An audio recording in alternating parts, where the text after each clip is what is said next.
it's right on 10 o'clock, so we might just get started today as we let people through in the lobby. So yeah, really nice to see some familiar faces and names registering for today's event. So thank you all for joining us and sending a warm welcome to everyone here with us today. This is our first Research and Evaluation Network webinar for the year.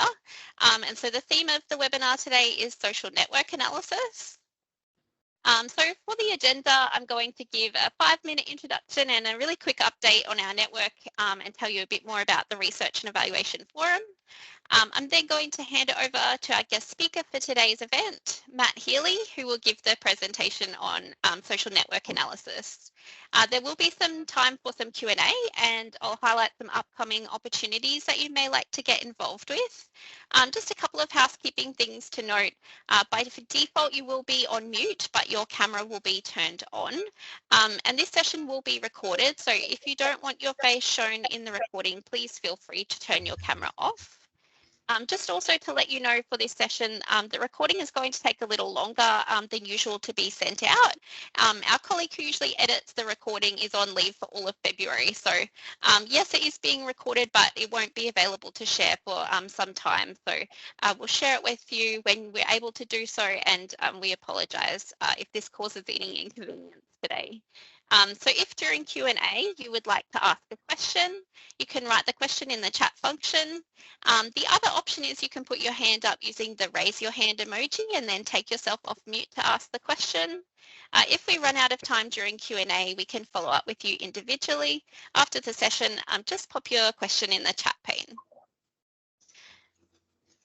So I'd like to begin by acknowledging the traditional owners and custodians of this land, the oldest continuing cultures in human history. I acknowledge the Yagara and Turrbal peoples of the land on which I work here in Meanjin in Brisbane, and I'd like to pay my respects to all First Nations colleagues and friends joining us online today. So those online, please feel free to join us in acknowledging country where you are today through the chat function as well. My name is Amy Dellett and I'm the Data and Reporting Analyst in the Research and Policy team at QCOSS, and a component of my role is to coordinate these network webinars and also our online forum, as well as to provide some data capability support internally to QCOSS and externally to our members. So if you are new to our network, you may want to review our terms of reference, which we will send out in the post-webinar email. And the terms of reference we review annually and update as needed. So please reach out to our team if you'd like to discuss the terms of reference or provide any feedback. And our team's email address is research@qcoss.org.au. In terms of membership, these network meetings or webinars are open to everyone. However, we do encourage social service staff in research and evaluation roles to attend. And so our network adopts a strengths-based participatory focus that leverages, draws on, values current knowledge, expertise and capabilities within the social service sector. So our aim is to deliver a community of practice that promotes collaboration and sharing of knowledge in relation to evaluation methodologies and outcome measurement for community services. So you can access all of our Research and Evaluation Network webinar recordings and resources on the Community Door Research and Evaluation Resources hub page. And I'll just share the link with everyone in the chat pane now so you can access these resources. So as a friendly reminder, we also have a research and evaluation forum that sits within the Microsoft Teams platform. And I've shared the instructions on how you can join the forum in the chat pane. So the idea behind the forum is really we're providing a space and an opportunity for our network members to collaborate and exchange ideas and to access professional development opportunities. In terms of communication, I also do email the network about once a month with upcoming network events. So keep an eye out for those in your inbox. So that's really all from me for the moment. It's now my pleasure to introduce our guest speaker for today's event, Matt Healey, Director and Senior Consultant at First Person Consulting. So I had the pleasure of connecting with Matt in 2021 when I first started working for QCOSS. So I attended the Introduction to Social Network Analysis course online, which is run through the Australian Evaluation Society. And so that's a 2-day course run over 2 half days, and Matt facilitates that course. So it gives a really good overview of the SNA approach, as well as a hands-on activity to learn how to do it yourself. So today, as with all of our webinars, this is just a 1-hour taster. So so that you can learn about this approach and know that it exists and where to go for further information and resources if you'd like to learn more about it. So I thought this topic was a really great follow-on from our webinar at the end of last year, which was the focus was on evaluating collaboration and partnerships. So SNA is a really practical tool and methodology people can use to evaluate networks, engagement and partnerships. So at the end of Matt's presentation, we'll have some time for Q&A, and I will now stop sharing my screen and hand it over to Matt. Thank you very much for joining us, Matt. It's lovely to have you here with us today. Great, thanks, Amy. So greetings, everyone. I'm joining you today from the lands of the Wurundjeri people of the Kulin Nation in Melbourne.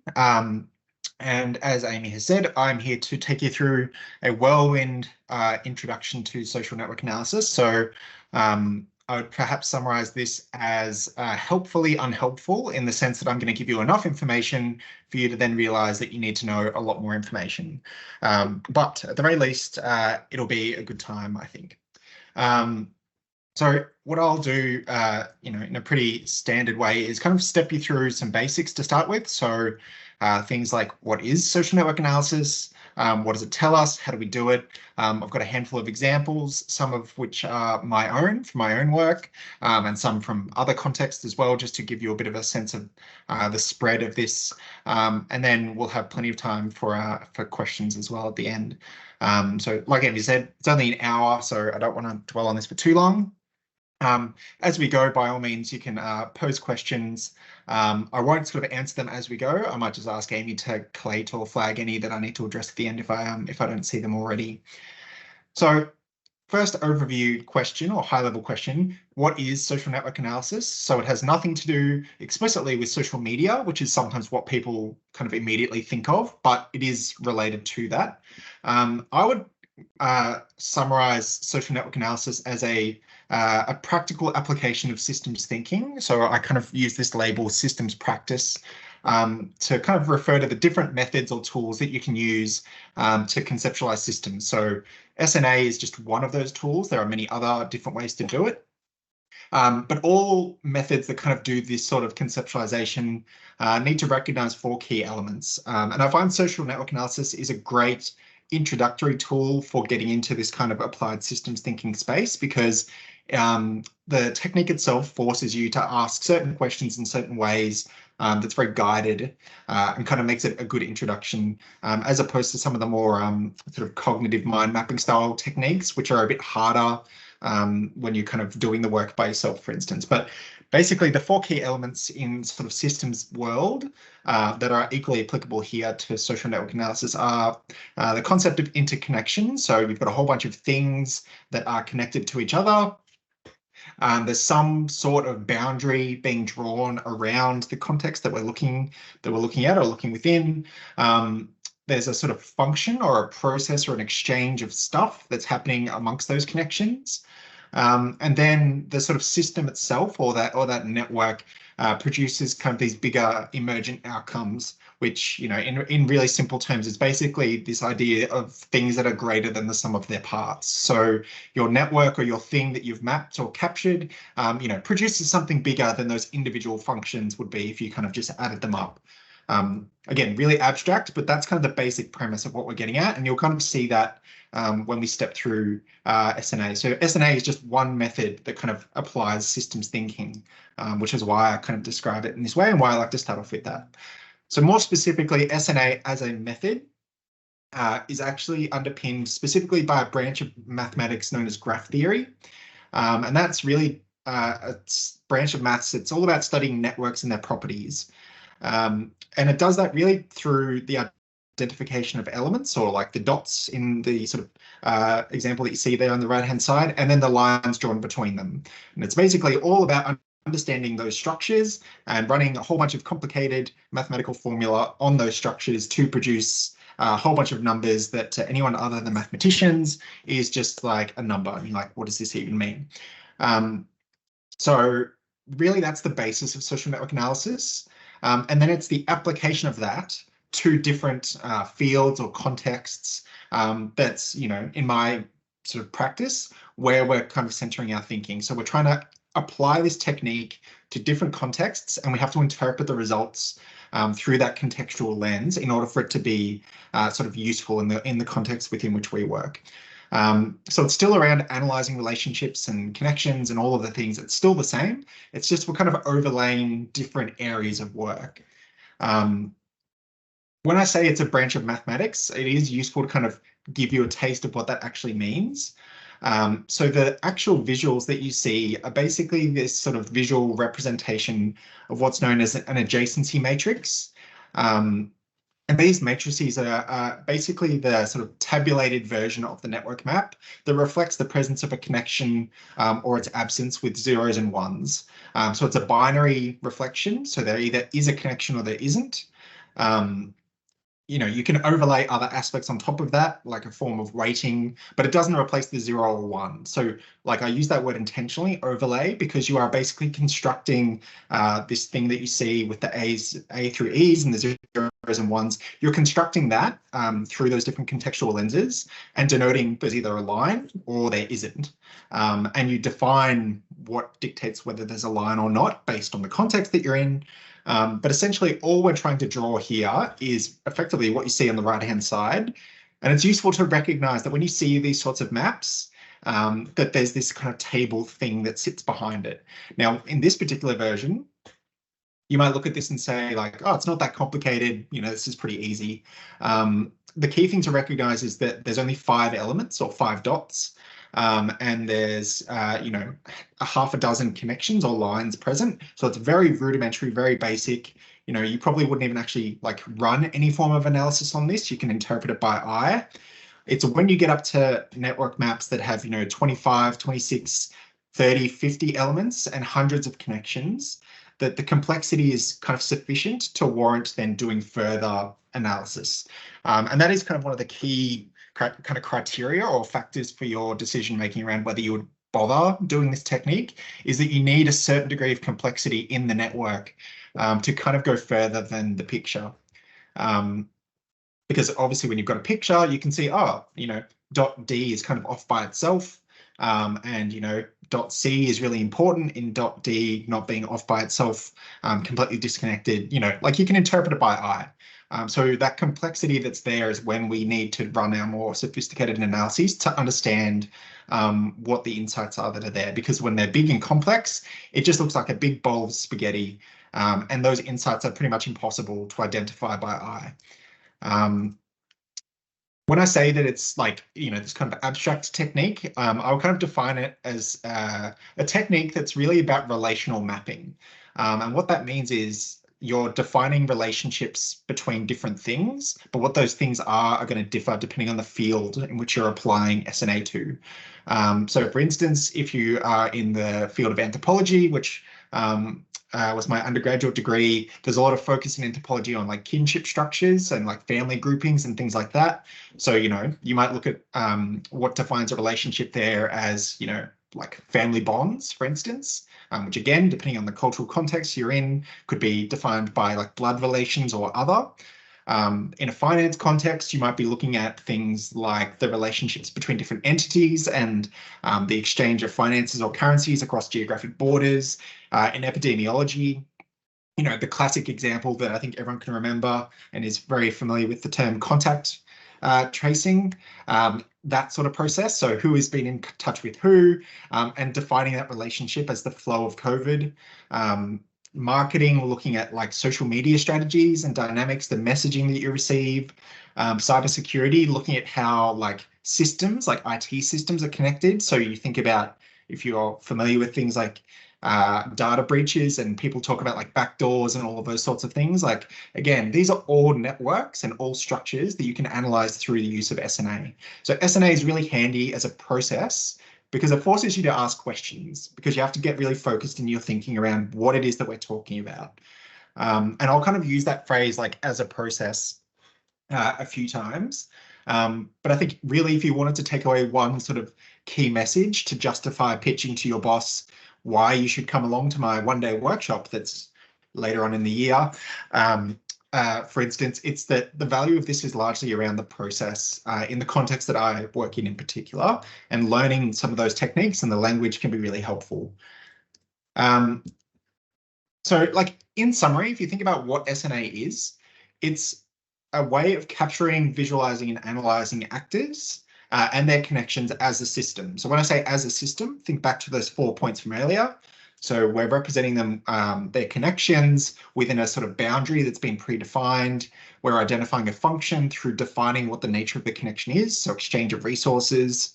And we're identifying emergent, or the potential for emergent changes or benefits. So, you know, in the context of like grant programming, for instance, you could be looking at things like the efficiency of services or the overlap of service delivery and the benefits that might come about from influencing that. So again, it's all about the visualization and understanding of a network as a system, and then essentially interpreting what that means.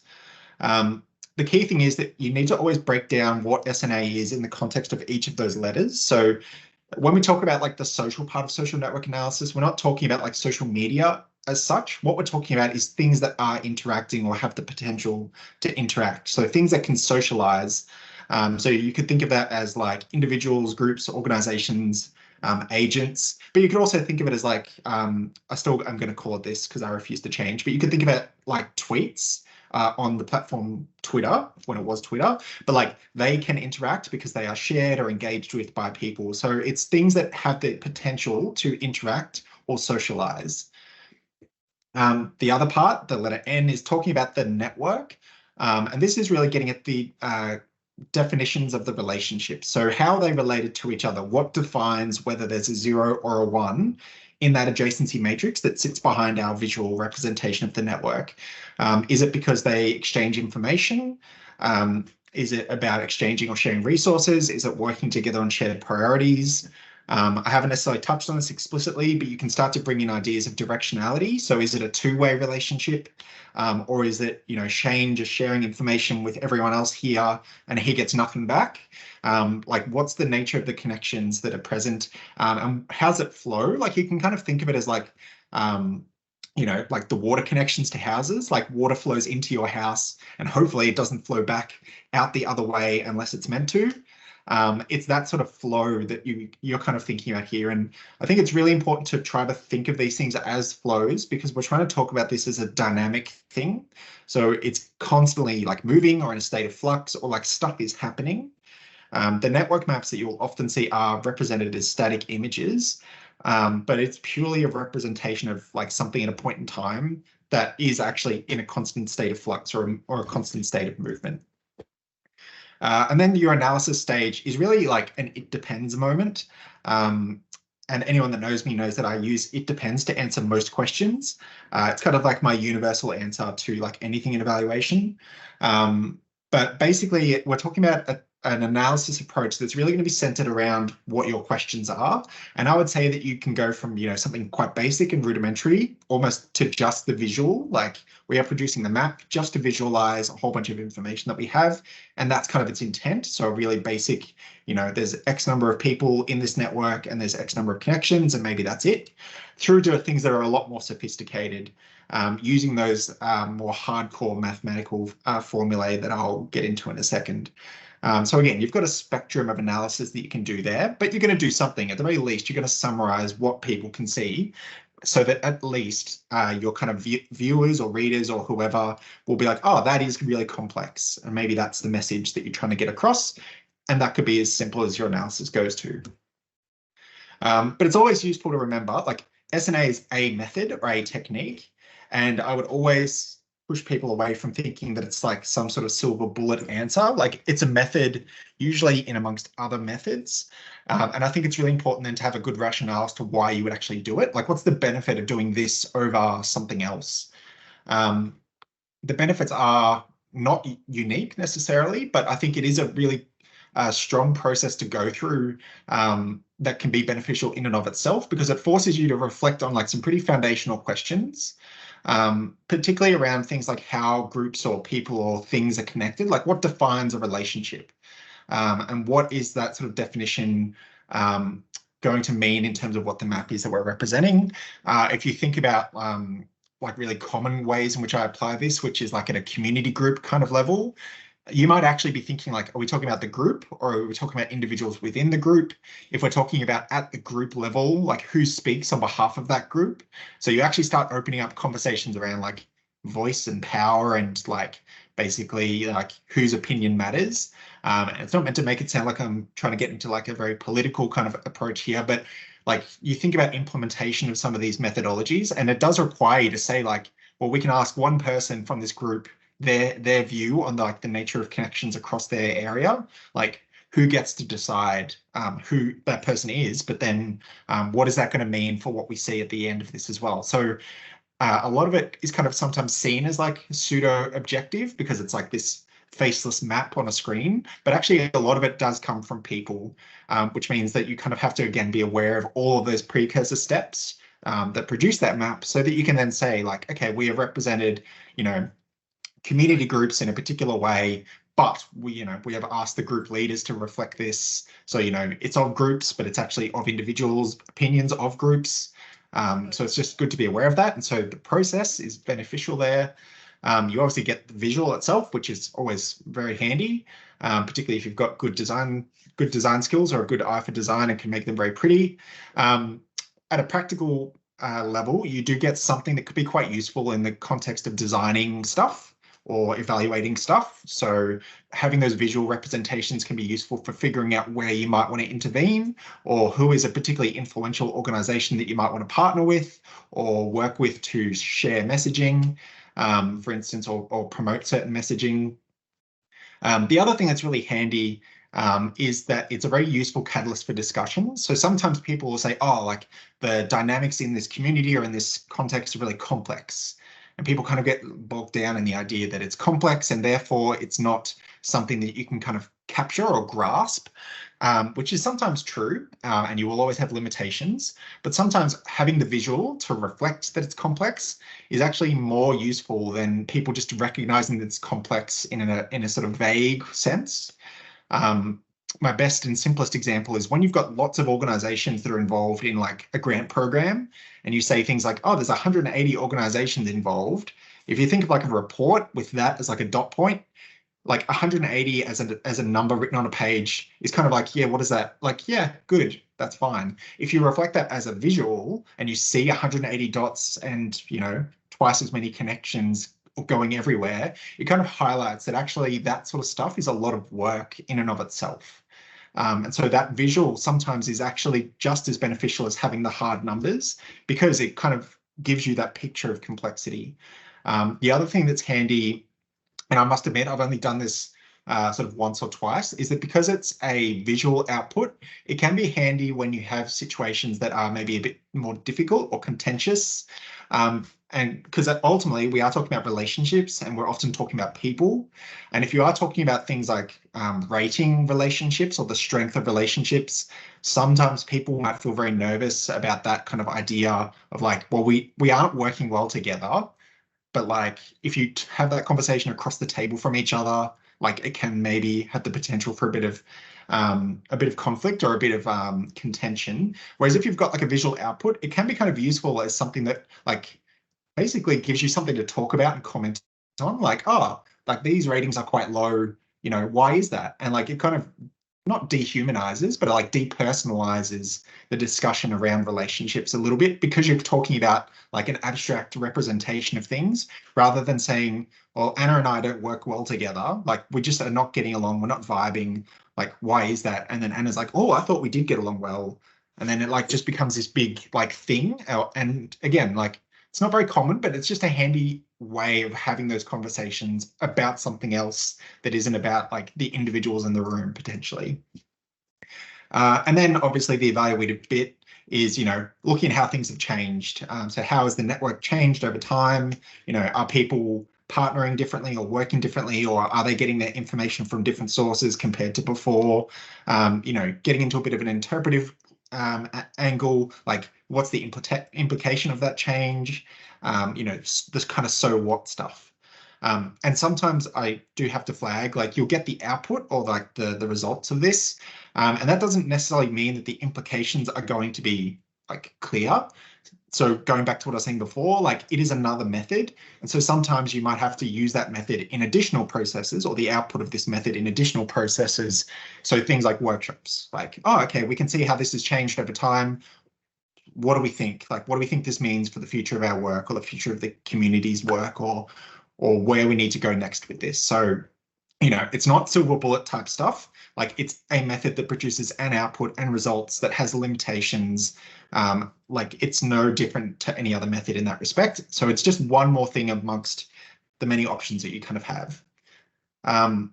So in terms of what you can do with it, like I said before, that basic visual is sometimes, like we're doing network mapping basically. So you're not really analyzing it too much.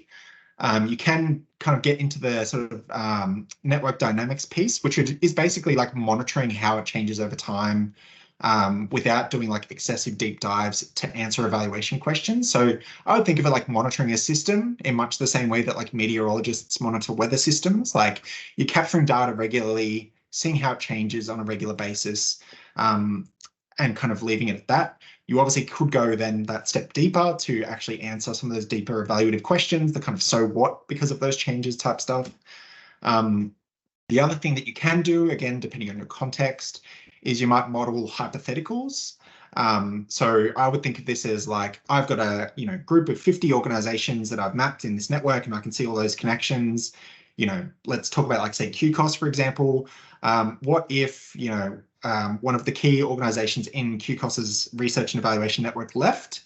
Like, what would that do to the dynamics in that network? So Amy goes in, removes an organization, reruns all of the metrics and analyses, results are now going to be different because we've altered the structure of the network as a hypothetical. It's useful when you've done this exercise once and you can kind of see, oh, there's like a key influencer, in this network. What if they left? Like, what if that person who is, a key community voice or community member who has a powerful voice, like, what if they moved away or retired or something? Like, what would that do to this network? Who's the kind of next in line based on that? Again, these are all very arbitrary hypotheticals, but again, you've got something that you can then play with. Like, you're not kind of locked into just keeping it as is. You could explore different possible pathways going forward as well. I would say most of the time I'm doing one of these two things. So either the basic visualizations as a sort of output of a broader evaluation type process. So, hey, here's your partnerships. How good are you? Or looking at like specific changes as a result of interventions through a systems lens. So like, okay, you've done this program to link up all of these groups to work together, pre and post, how's it changed, that type of stuff. Not so much the middle or the second one, because that's, again, probably something more internally within an organization you'd be doing. And the last one, I mean, I have done it, but usually just for fun rather than like for specific project-based context as well. But, there's probably 4 key things that you would do. And again, if you want sort of key like snippets of how you would summarize those things, visual summaries, describing how a network is operating, understanding how the network has changed, or exploring what if questions. So, in simple terms, what can you do with SNA? These 4 things. And again, SNA is all about definitions. Clarity is key. And so going through that process to even do visual summaries, you will have to answer a lot of questions. And that in and of itself is useful. It helps build clarity. Okay, so up to this point, hopefully you've got a bit of a sense of what we mean by the S and the N part. When we talk about the A part, so this is getting into the more like technical stuff.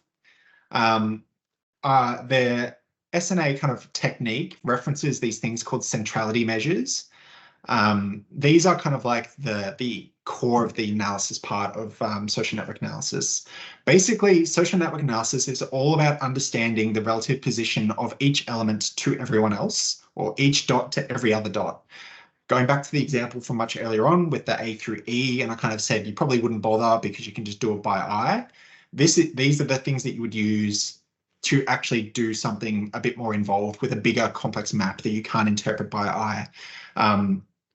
The idea though really is we are asking like who is most central in the network, but how central is defined is going to vary across each of these different metrics that are used. So each one has a different intent, but you apply it to the same data set. So it's not like you have to predetermine this. You can go into your analysis in a bit more of an exploratory fashion in that regard, because it's asking different questions of the same data that you've got. Kind of like if you're doing survey analysis of survey data, you don't always know exactly what you need to produce or what the most interesting thing is going to be. So there is that kind of question. But like I said, up to this point, you have made a whole bunch of decisions around who's in the network, how have you defined things. So that is going to influence your analysis. And so that's why that clarity's key point is really important.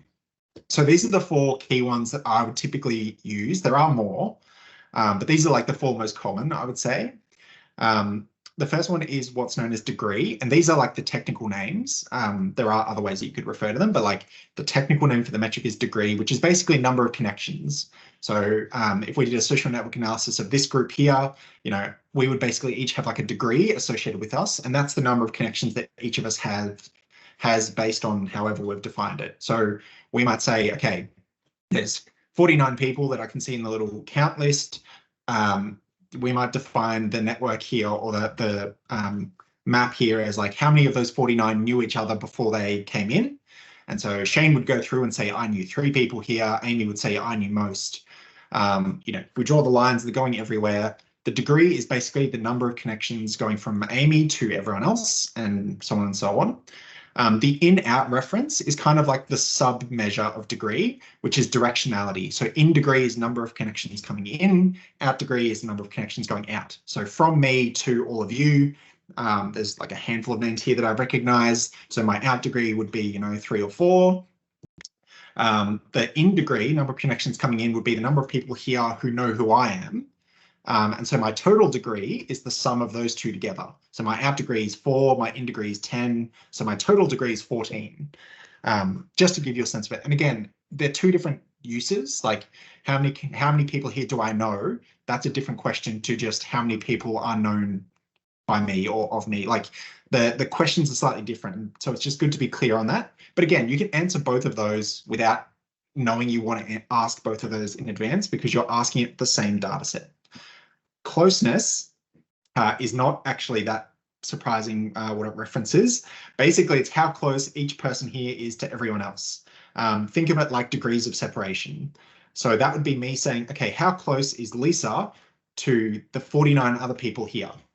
And then how close is Shane to the 49 other people here? And it does that by looking at how many steps, how many different lines there are for Shane to get to Jesse, or for Shane to get to Kirsty, and so on. And so you can see here why we get into like the complex analysis stuff, because it's asking that question. There's now 51 people here. See, dynamic already. But you can see basically like it's asking that question 51 times, and the answer is going to be different for every one of us based on how many degrees it takes for us to get all around. But really the question that's answering is who is the most central in the network, as in how many steps does it take, or what are the fewest number of steps does it take for Lisa to get to every other person? And so we'll be like, oh, Shane is the closest in the network because, you know, on average, he requires 3 steps or less to get to every other person. What do you do with that information? The classic example would be like think of it like a phone tree style sort of information dissemination. If I wanted to get a message out to this group really quickly, I would go to the person most central and think of it like ripples. Like I toss Shane a message and say, get this out as quickly as possible. He will be the fastest in theory at getting that message out. But the overlay there is that all we've talked about is connections. We haven't talked about things like quality or like, you know, Shane knows all these people, but does anyone actually like Shane and listen to what he says? No, so he's already shaking his head. So this is where you might then bring in some of those additional overlays to say, okay, well, we've got those binary 0, 1 connections identified, but how good are those connections? SNA, like in those matrices, doesn't reflect that. We actually add that on through additional bits of data that we include in our analyses, which I'll touch on in a little bit. Betweenness is basically like the bridging metric. So think of it like the dots from earlier. And I said, oh, C is important because without C, D would be floating off by itself. C would have the highest betweenness metric because it's basically the bridge between D and the rest of the network. So think of any sort of group where there's like a key person dependency risk. That's what betweenness will tell you. It could also, like that's a very optimistic way of looking at it. It can also identify gatekeeping. So like who prevents or who is the one that could prevent information from flowing through to different groups. Like that's what betweenness will tell you. So again, it's all about framing and like how you're asking the question, and clarity is key. How have you defined relationships and all of those sorts of things. Eigenvector centrality is both the fanciest sounding measure and also the one that's almost the hardest for people to kind of comprehend a little bit. Essentially, the eigenvector centrality measure is identifying nodes that are highly influential due to the influence of the nodes that they're connected to. So in short, it's basically trying to identify your influence based on how influential your connections are. It's kind of shifting away from the idea that quantity is more important to say, actually, if Shane has 2 connections, but the connections that he has with those 2 people, like those 2 people are really influential, then that makes Shane influential. So he has only 2 connections, but they're great connections, essentially.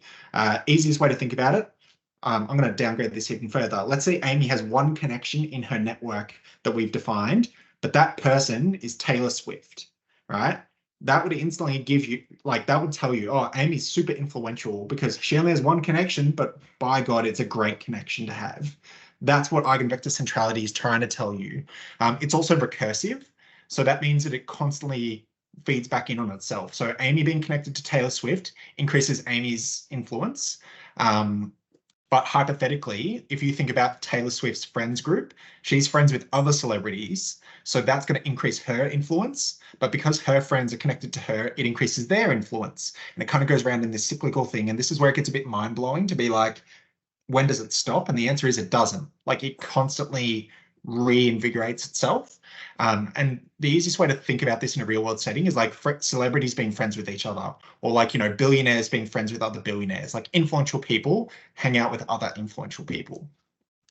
Besides degree, which uses counts, the other metrics all produce a value between 0 and 1. And the higher or the closer to 1 it is, the more influential that element is based on that metric. So if Shane has a value really, really close to 1 on his betweenness metric, that tells us that he plays a really important bridging role or a gatekeeping role, depending on how we've defined it. So closer to 1, higher the influence. Depending on the metric, the implications of that influence is going to be different. So again, definitions are really important. This is a heat map representation to give you a sense of what I'm talking about. So it's the same data set, but analyzed using the 4 different metrics. I don't have time to kind of unpack it all for you, but the easiest way to interpret this is to look for the red dots. So the red dots are those that have the highest score based on each of those 4 metrics. And you can see that the red dots, or which ones are classified as red dots, are in different spots, even though the dots themselves have not moved. So in the top left corner, for degree, the red dots are the ones that have the most number of connections. You can see in closeness, though, that the red dots are all in the center, implying that they are the closest to every other dot in the network. Betweenness, you can see there's actually only 1 red dot, and it's kind of down about here. And what that's basically telling us is that without that red dot's connection, to get information from one side of that divide to the other, so literally like a bridge, you would have to go all the way around. So if anyone's ever been to the Grand Canyon, there's like a couple of spots where there's like a big bridge. If that bridge wasn't there, you'd have to go miles and miles one way or the other in order to get around to the other side. It's that type of thinking that we're talking about here. Eigenvector centrality, you'll notice that all of the red dots are all close together. So that's that kind of recursivity that I was talking about. So 1 dot is influential, which is improving the influence of the other dots, which is improving the influence of the other dots, and so on and so on. And so you can kind of see it goes like red, then yellow, then green, then blue. And it's kind of all stemming out from that one spot. So that tells us that based on who they're connected to, those people there are more or less influential, or are more likely to be influential. But this is an abstract map. So what that influence means is completely unclear because I don't know what this is representing. So it could be tweets, it could be whatever. But all I can tell you is that those are the highest scoring dots on the eigenvector centrality metric. So this is where context is really important. Like, what have you mapped and who and how, and what are all of your definitions around those things? Now, when you think about doing SNA, like any other method, there are 5 steps that typically start with like planning it through to like reporting on the information. So I'm just going to whiz through this just to give you a sense of like what you need to be thinking about. So the planning stages, it's no different to any other method. So question number 1, is this the right method to use? Like, get that clear in your heads first. Should we do surveys? Should we do focus groups? Should we do SNA? Same premise applies. Is it going to be answering questions that are actually helpful? The who's your population and where and how are we going to reach them and all that sort of stuff. All the same sorts of things. Really, the additional things that you need to be really clear on, though, are things like the boundary. So what's the limit to the network? How are we defining the limits to that network? Are we asking people to nominate, the top 5 organizations that they work with most regularly? Or are we defining it in some other way? There are some keywords that help with that, and I'm not going to go into them because it's just going to mind blow you even further. But there's basically different ways of defining the boundaries. Yes, I can see the comments from Jane. You do get the slides. So no, you don't need to like take photos and stuff. This is not like whatever you want to call it, hidden. And also it's being recorded. So even if I was trying to keep it hidden, it wouldn't make sense. Anyway, the boundary is really important, and that definitional stuff, like who are the nodes and what are they representing or commenting on? Are they commenting on themselves or on the groups that they represent? What defines the connection? Like all of those things, which you kind of need to predetermine a little bit, because when you start to get into that overlay stuff that I mentioned before, like, yes, there is a connection between Anna and Margaret because they share information. When I say overlays, I might then say to Anna, how frequently do you share information on a scale from, 1 to 4? 1 is like, whatever, rarely ever. 5 is like every day. You know what I mean? Like these sort of Likert style kinds of questioning. That's the overlay type of stuff. So like we're defining a connection. Do you exchange funding? Yes, no. That's the binary relationship. But how much funding or how frequently? You can think of it like adding like line thickness to your maps. It's that sort of stuff, or like the heat map style representations. Those are all those kinds of overlay ideas, and that's kind of extra information you have to collect. And so this is where it's really important to start being clear on this stuff, because every question you need answered is a question you have to ask to everyone. And, logic would tell us, like with surveys, not everyone is going to fill out every question, or not every survey respondent is going to actually give us answers. So, again, the more questions you have, the more risk there is that you're not going to get as complete a picture as you might want. This is mainly here for you to take away and look at later. But basically, when you're getting into questions, again, it's the same premise as other things. Like you have to have research questions, or like in an evaluative context, you have to have like your evaluation questions. Typically, they're always going to stem back to, and I mean, I've said any evaluation question in an SNA process. I would say any research question is always going to stem back to this as well, which is like who or what is in the network? How are they interacting? What does that look like? What's producing? What's changed? Like it's all going to be around that sort of stuff. Some examples of like evaluation question style questions that you would answer through SNA would be things like, are the right people receiving information through the network? Though obviously you have to define who the right people are. What channels are being used to reach those people? How effective was the program at establishing connections between service providers? Are groups positioned to provide services without overlap or competition? Are groups more connected than they were before? These are all quick and dirty examples, but give you a sense of like, you can kind of see the language inserted in there, like connections or like relationships, like those are all alluded to. Data collection, as I mentioned, don't overcomplicate it for yourself. Like doing a survey, for instance, to collect the data for your SNA is definitely one of the most common ones. What I've typically suggested to people though is like, don't overload your survey by trying to make it do your SNA stuff and everything else for everyone.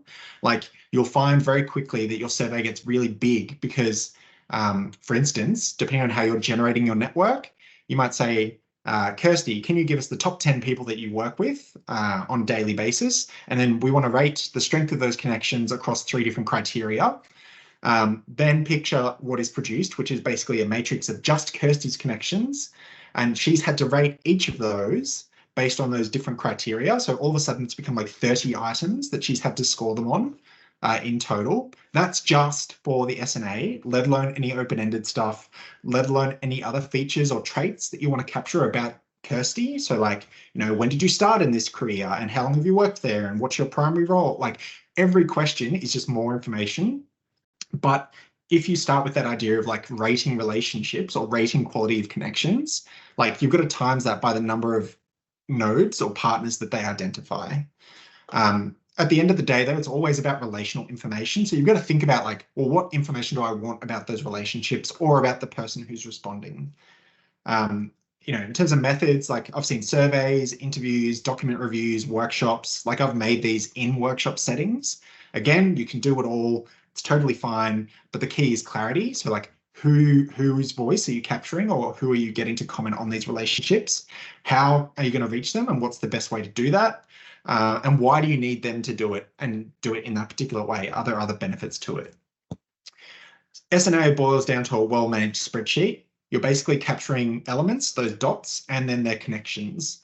Kumu and Gephi are the 2 platforms I've used in the past to do this, and Kumu is my preferred one. But all platforms will have variations in how those spreadsheets have to be formatted. So knowing the platform and what its requirements are up front is really important. If you ever have downloaded a survey out of like SurveyMonkey or whatever, each rating provided against a survey is kind of across columns, whereas in actually an SNA spreadsheet, it's across rows. So everything will have to be transposed and reorganized. So again, how you set up your online survey needs to be thought about really carefully. Otherwise, some poor person's going to have to sit there and like cut and paste like cells relentlessly in Excel, which is fine for a small spreadsheet. When you've got hundreds of relationships, it's a nightmare. And like, if you're not really like attuned to it, like you can easily misplace something as well. So that's really important to be clear on. The best part is the visualization and analysis stuff. The key thing to remember though is each platform will have a slightly different approach to how that works. So Kumu is pretty intuitive and it's why I like it.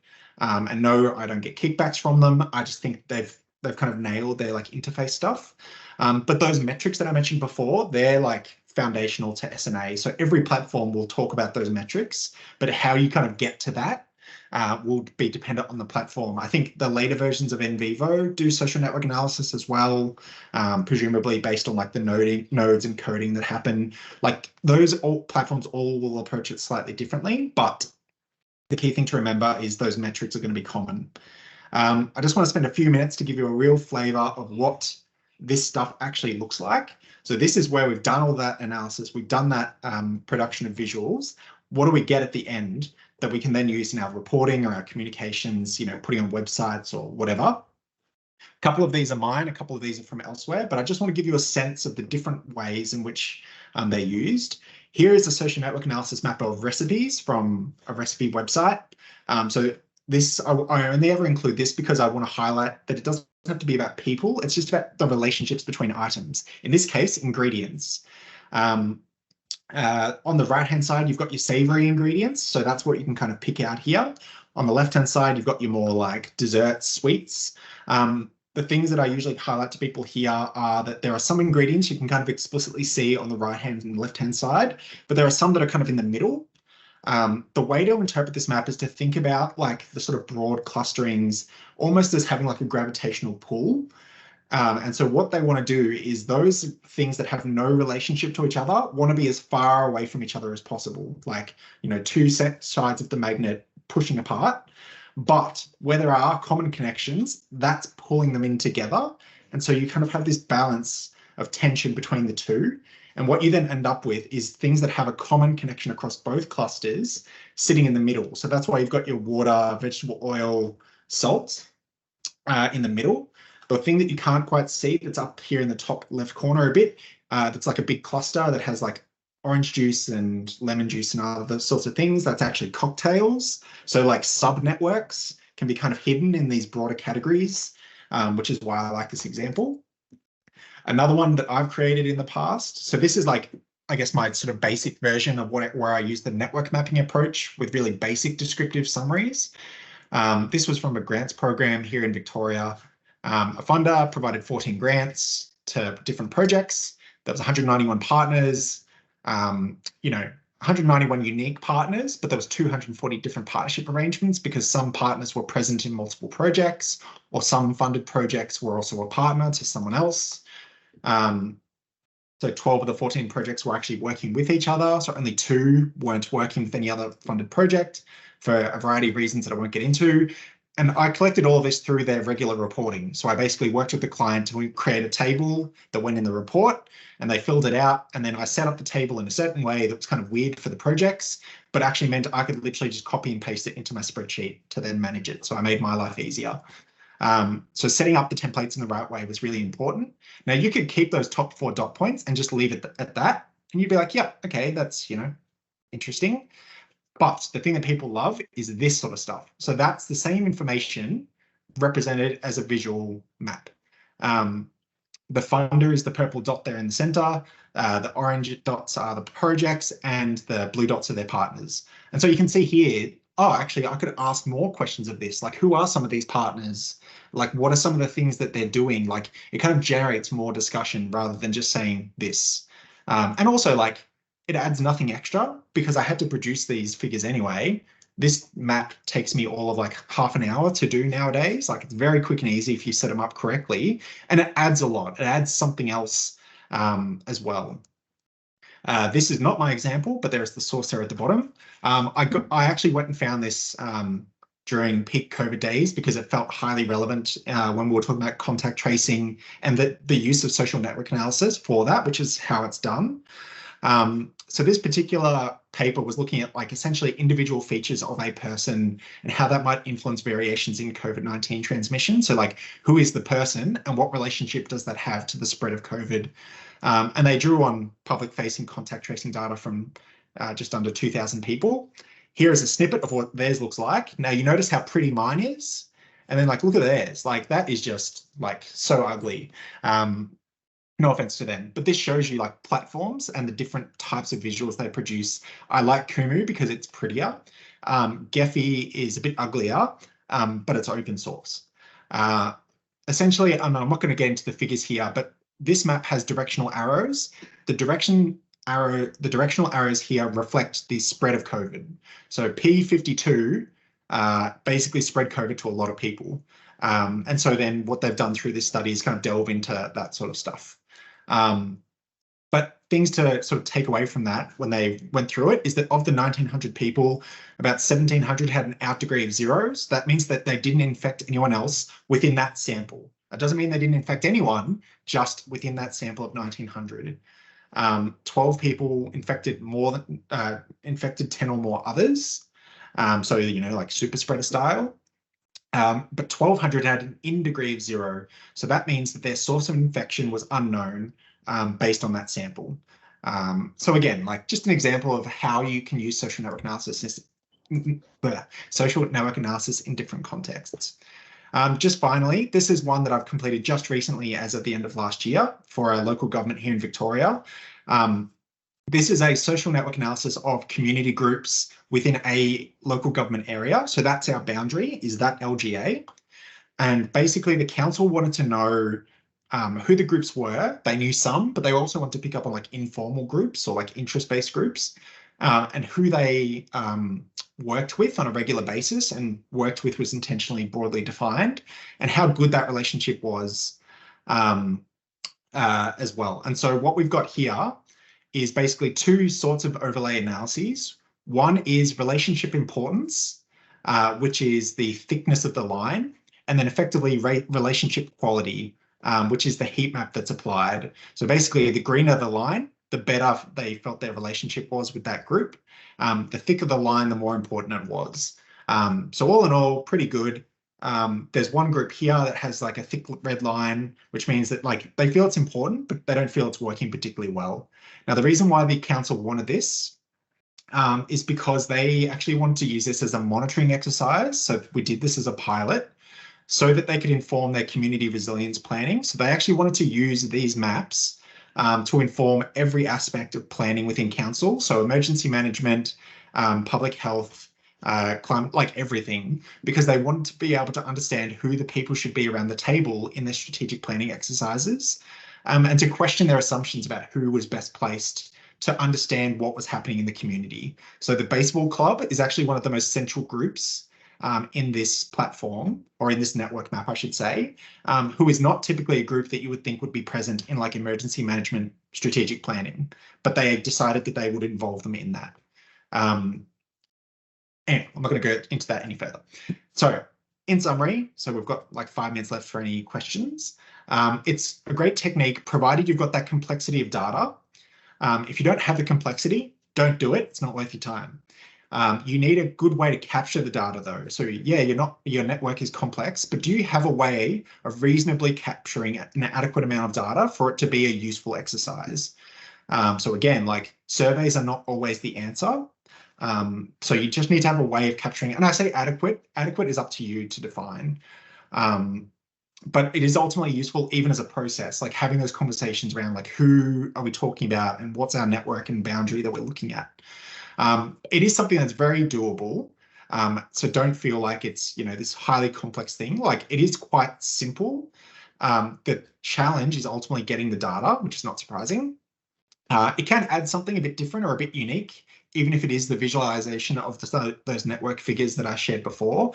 And it provides a bit of a way of like capturing. And when I say capturing, I mean visualizing what feels to be complex. So you're kind of grounding it a bit more by providing a picture of what complex in that context looks like. Key though, it is one method to address your questions.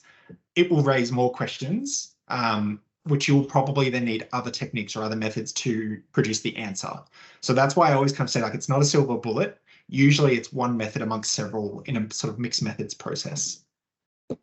There we go. That's probably what you feel like right now, but I think that's probably my record for doing that amount of content in that amount of time. But yeah, 5 minutes for questions if there were any, Amy, or if anyone has any others that they want to raise, by all means. Thank you so much, Matt. I really appreciate it. It was a good refresher for me, so I really enjoyed that. We didn't have any questions. I think I responded to them. You might want to just double check. I didn't know the Gephi tool, so I just shared what I thought was the link to it through a Google search, but we might send that in the resources out after the webinar as well, just to check that that's the right link, and the Kumu link there as well I've included. And then we just included some other fact sheets and things like that to help around terminology. There's a comment saying, thank you so much. It's been super informative. Thanks for this presentation. So this method helps us to identify and understand relationships between nodes of systems, right? Can this method help identify potential causal relationships between dots/nodes? For example, A causes B, or a causal relations to be known in advance to draft a visual representation of a system. So that's from Priscilla. So my answer is it depends. It depends on what A is and what B is. It's not a modeling process in the sense that like you don't sort of produce a model that you can then watch in real time as it does stuff. The causality element, I would say, is not something I've specifically explored, because largely what I look at is the relationships between groups and people and organizations and those sorts of things. If you wanted to explore causality, I would actually suggest that you treat this as like an exploration of a network or a system or a group, and then use that to then decide how you want to understand causality subsequently. So for me, the key example there would be things like, where are people getting their information from in relation to certain topics? And then almost reverse engineering from there any causal inferences around like why certain things are happening or not happening, which you might then need to go and capture more data around. But whether A causes B is kind of an interesting way to describe it, purely because my first thought is like, well, what's A, what's B, and what defines the connection between the two as well. Look, so I can see the questions now. So look, people are generally excited by SNA as a concept. The nervousness that mainly comes up is usually when people are asked to rate relationships and aren't always clear on what that means themselves. Typically, it's just like, I would never say like, hey, Shane, how good is your relationship with Lisa? And like frame the question in a way that could be interpreted as like a negative. It's more, I try to think of relationships between groups as like function, like how are they functioning or working, rather than like, is it good or not? Or like importance. And so like, it's, again, you start to get into almost like a politicization of the technique, because you don't want to annoy people and you don't want to put people in a position where they won't give you an answer because they feel like they're judging another organization in some way. That said, you probably could do that, provided that you spent the time, being clear and framing people and, getting buy-in and all of that sort of stuff as well. But I must admit, typically people are fine if you have the right way to ask the question. So yeah, I typically go with like relationship function as like a process, like how's it working? The classic examples would be like meeting at times that are convenient, sharing information well, generally working well together. Relationship importance is good because you're not judging if that importance is being delivered on. You're just saying like, no, it's a really important relationship. Like my relationship with the Department of Health is really important. It's not working well, but it's really important to the way in which we are, delivering on our strategic objectives as an organization, for instance. So like, yeah, just some clever wording with your questioning can be a good way to get around that, rather than saying, how good is the Department of Health to you? That sort of thing. Yeah, so I will answer Kirsty's question. So conveniently, Kirsty, the one-day course that I am running for the Evaluation Society later in the year, I basically run that process so that you can do it after like the day. Basically, what I center or what I suggest people who want to do this process start off with doing is you've got to get really clear on like the foundations of SNA in terms of like just being clear on the social and network bits of it. So like that's the questions around clarity. So like, who is it? And like, what's the nature of the relationship? And just spending time making sure you're really clear on that. Then the other half of it is then like, how do you get the data? To be honest, the analysis part, unless it's information that you're overlaying so that you're capturing as a part of your primary data collection exercise, the sort of metric stuff is produced through purely knowing who's connected to who. It's only the additional information like importance or like frequency of contact, like the overlaying information that you would need to pre-collect or collect as a part of that other stuff. The sort of deeper social network analysis stuff actually can come afterwards. Like you don't have to presuppose too much what that is. But yeah, like in 6 hours, I think Amy did my online one, didn't you, Amy? So that was like 6 hours basically end to end. And like I typically would say most people who need to use it can go away after the 6 hours having done it, like because we practice it too. Like you get to do it in the 6 hours. So it is a practice. I definitely found I could do it after the course. I jumped off and I've completed it a couple times since, so it was really valuable to have that tool available in different contexts. I'm really sorry, I'm going to say we're running out of time now. Unfortunately, I feel like we could listen to you for a lot longer, and yeah, if anyone is interested, I can recommend that course. I've got a couple of more slides to share with everyone around upcoming events, if that's okay, and then we'll put some polls up and say goodbye. But yeah, thank you very much, Matt. We really appreciate your time and your understandings of SNA. It's really invaluable. Sorry, I've just lost a few different windows open. So back to the slides. We've gone through the questions. This is just the more details about the workshop. So if you're interested in learning more, that's on the 7th and the 14th of May, and I've shared the link in the chat with you already. Also, just before we go, I wanted to share the links to some of the events that we've got coming up. So I'll pop them in the chat as well. And so our next Research and Evaluation Network webinar will be held on Friday, the 1st of March. And the topic is on a framework for evaluation in the human and community services sector. So we have Megan Borlays joining us again to speak about why evaluation activities in the sector should be disseminated. And she'll be sharing an evaluation framework and resources to support dissemination issues. I'll also be presenting a webinar to community organisations on the 7th of March using data to support grant writing applications. This webinar is for organisations who are applying for the Skilling Queenslanders for Work funding. However, it is open to anyone to attend. It's not specifically a Research Evaluation Network webinar, but we'll be looking at how to find quality information and navigate freely open available data sources, and then integrating them into grant writing applications. We also have another webinar coming up at the end of March. So on the 25th of March, we'll have a presentation from YFS on their key learnings on outcome measurement for the sector. And YFS will speak to their outcomes measurement journey, including key considerations, challenges, and enablers along the way. I also thought I'd just quickly share with you a draft plan for the network for the next few months.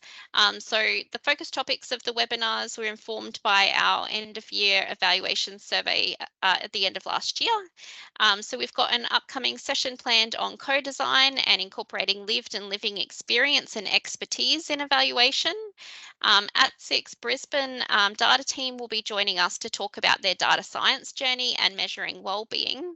We'll also have a webinar on data privacy and capturing consent, and the QCOSS Centre for Excellence is going to walk us through their newly developed evaluation framework.